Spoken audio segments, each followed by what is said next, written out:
If you're watching this channel, I'm going to assume you're a Mustang enthusiast like us, and while there's been some great Mustangs over the years, there have been a few flops as well. Now, whether they were performance-oriented, design-oriented, functionality, or just straight sales rapport, there's a lot of Mustangs that weren't so great. Now, some people might argue the GT350 might be one of those, because these cars did have some engine issues with the earlier cars, with a couple of them even turning into fireballs on the racetrack because of oil filter issues.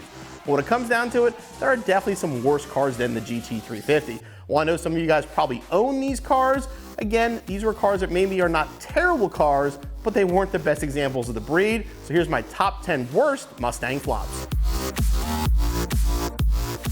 Now, this list I have here is in no particular order, and I know some of you watching probably own these cars, are gonna hate me for what I'm saying, but hear me out. I'm saying in stock form, they probably weren't the best examples of the breed. The first car on my list is gonna be the 1996 Mustang GT. Now, I'm a fan of the 96 GT. I think they make great driver cars. They're very comfortable, but they lost a lot of the soul the 5-liter Mustang had in 1995. They're talking about the same horsepower, 215 horsepower, and a little bit less torque, but the torque curve on the mod motor was way different than the 5-liter. And again, with all the refinements of the motor that got rid of the vibration and the harshness, it just made it kind of a boring car to drive. And that's backed up by the 15-second quarter miles that most 96 GTs run. Now again, thankfully over the years, the 2-valve did get better in 1999 with improved heads, but again, the 96 GT in stock form, it's a very boring car to drive. The next car on my list is going to be the 1999 Mustang Cobra. So for 1999, you were the new edge body style, and Ford brought back the Cobra name. Now, the new Cobra featured one of the best front bumpers in the history of the new edge, in my opinion, plus it had a brand new Iris rear suspension. The problem with the 99 Cobra, though, was under the hood. Now, Ford rated these cars at 320 horsepower, but they made way less than that in stock form, with many Cobra owners seeing taillights of GTs wondering what was going on. So Ford realized this was an issue and replaced the computer, the intake, and several other things to get these cars back where they should make horsepower-wise. Now again, Ford actually stopped making the Cobra in 2000 and brought it back in 01 with all the issues fixed. But you have a 99 Cobra that never had the recall, you're making way less than the advertised horsepower. Now, the next car on my list is going to be the 1979 3.3-liter V6 Mustang.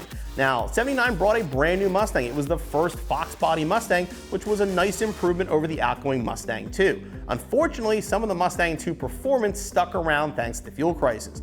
The 3.3-liter V6 in the 1979 Mustang made a whopping 86 horsepower, which made it completely, absolutely boring to drive. And the worst part for hot rodders, if you wanted to swap a V8 into it, you had to replace the entire front suspension to do so, as you couldn't just simply swap in a V8. Now, thankfully, thanks to the poor performance of these cars, there's probably very few of them on the road, but if you ever see one, there's a good possibility it can barely even keep up with traffic. The next car that made my list is the Mustang SVO. Now, don't get me wrong, the SVO was a great car. It was just way ahead of its time as far as Ford enthusiasts. Now, this car came out in 1984. It had 5 lugs, it had 4-wheel disc brakes, it had Coney shocks and struts, a turbo 4-cylinder under the hood, 5-speed transmission, and one of the best stock seats ever in a Mustang.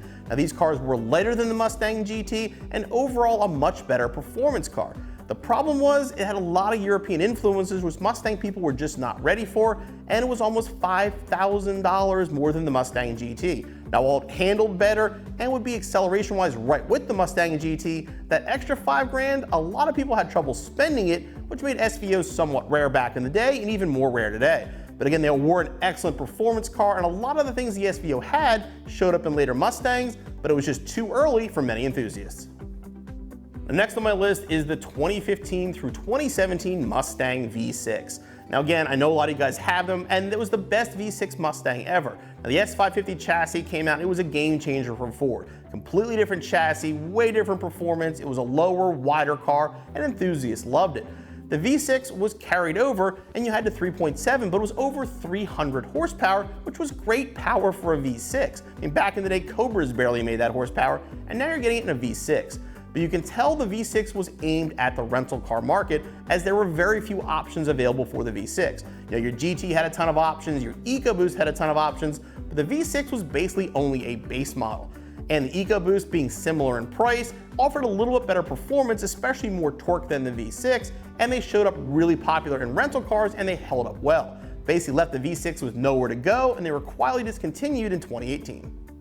Next on my list is the 1980 through 1981 V8 Mustang. Now, because of the fuel crisis in 1979, the 5-liter engine once again went away and was replaced by a 4.2-liter 255 cubic inch engine, which was basically a smaller version of the 302. This engine was designed for gas mileage, but made a measly 120 horsepower, making it the least powerful V8 ever offered in a Mustang. Now, obviously performance was not impressive, and neither was gas mileage, to be honest, and many owners opted for the 2.3 turbo, which made more horsepower and got better gas mileage.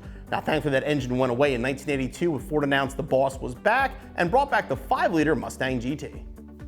The next car on my list might be a surprise, and that's the 2015 50th Anniversary Limited Edition Mustang. Now, these cars were available in either white, Wimbledon white, or Kona blue, and came with a white interior and was basically a premium performance pack Mustang GT. Now, there was a lot of problems with these cars. They only made 1,964, but they were kind of designed to be collectible, which means a lot of people were storing them in their garage, and there's a lot of low mileage examples out there, which kind of hurts the value. Secondly, these cars were basically not that distinguishable from the 50th anniversary appearance package. So a lot of people were confused on which was which. And again, if you know what you're looking for, you can tell the difference, but there's a lot of similarities, which again did not set the car off. The third thing, and I think is the biggest thing, is the car is the wrong year. I mean, every other year, Ford has based their anniversary cars off 1964. So the 50th anniversary should have been a 2014, but Ford knew they had the S550 coming and decided to wait to celebrate the anniversary until 2015. So while every other anniversary car, like the 84 cars, were always based off that 64 date, Ford decided to base this one off the 65 date, which kind of again is the wrong year. Now again, there's going to be a lot of these cars with low mileage for sale in the future, and even though they're only 7 years old right now, the limited editions are not bringing much more than a standard Mustang GT. So next car on my list is going to be the 2010 Mustang, and that's all 2010 Mustangs with the exception of the Shelby. Now what's wrong with the 2010? Absolutely nothing. The 4.6-liter 3-valve was an excellent engine. The 4-liter did a great job of propelling the V6. The problem with the 2010 Mustang is that less than a year later, the 2011 came out. So the 2010 had the brand new looks. The 2011 looked exactly the same, but your 4-liter V6 was replaced by a 3.7, making almost 100 more horsepower. Your 4.6 3-valve was replaced by the Coyote, again, almost 100 horsepower more. And the worst part, the price was only about $1,000 more than the 2010. So while 2010 is a good Mustang in its own right, it's very much overshadowed by all the improvements made in 2011. Now it's time to give a little bit of love to the first generation Mustang, and that is the 69 through 73 Mustang Grande. Now the Grande was designed to be a more luxurious Mustang. So they took the Mustang Coupe, which was the least desirable body style, stuck a vinyl top on it, and dressed up the interior, basically taking all the sport out of the Mustang compared to the Machs and Bosses of the day.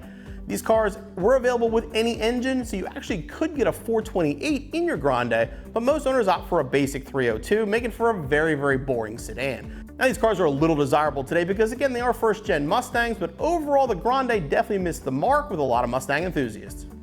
The last car on my list might be a bit of a surprise and probably a little bit of a stretch, but that's the 2022 Mustang. Like, how could that be a flop? Well, as of July, they've only sold around 23,000 of these cars, making it the worst selling Mustang in the entire history of the car. Now again, we know there's been some issues this year with chips and availability and stuff like that, but overall again, talking sales numbers, the 22 was the worst of any Mustang ever built. Now again, those were 10 cars, in my opinion, that just kind of missed the mark for whatever reason, but I have to give an honorable mention to the Ford Probe. That was almost the Mustang. Now back in the mid-80s, Ford decided they didn't think customers wanted a rear-wheel drive V8 muscle car anymore, and we're going to use a Mazda-based front-wheel drive to replace our beloved Mustang. Now thankfully, Mustang enthusiasts did not like the idea and lit up Ford with tons of letters saying don't get rid of the Mustang. Thankfully, Ford saw the light, kept the Mustang GT, and the Probe became a separate vehicle. Now thankfully these days the Probe is long gone, but the Mustang continues to live on.